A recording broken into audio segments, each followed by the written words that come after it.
تین اہم ترین حدیثیں۔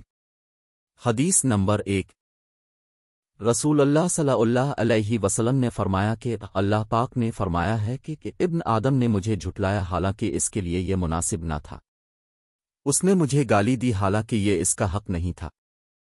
مجھے جھٹلانا یہ ہے کہ ابن آدم کہتا ہے کہ میں اسے دوبارہ زندہ نہیں کر سکتا جیسا کہ میں نے اسے پہلی دفعہ پیدا کیا تھا۔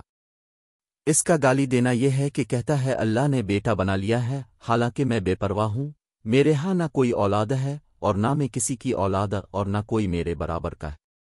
افالف اور غفا اور غفاق ہم معنی ہے۔ حدیث نمبر 2، رسول اللہ صلی اللہ علیہ وسلم نے فرمایا کہ 4 عادتیں جس کسی میں ہوں تو وہ خالص منافق ہے، اور جس کسی میں ان چاروں میں سے ایک عادت ہو تو وہ بھی نفاق ہی ہے جب تک اسے نہ چھوڑ دے۔ وہ یہ ہے کہ جب اسے امین بنایا جائے تو امانت میں خیانت کرے اور بات کرتے وقت جھوٹ بولے، اور جب کسی سے عہد کرے تو اسے پورا نہ کرے، اور جب کسی سے لڑے تو گالیوں پر اتر آئے۔ اس حدیث کو شعبہ نے بھی سفیان کے ساتھ امش سے روایت کیا ہے۔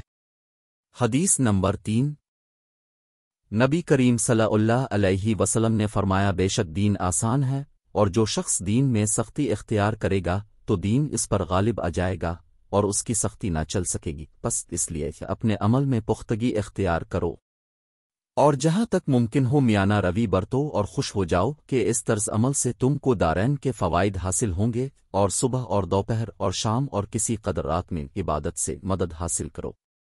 نماز 5 وقتہ بھی مراد ہو سکتی ہے کہ پابندی سے ادا کرو۔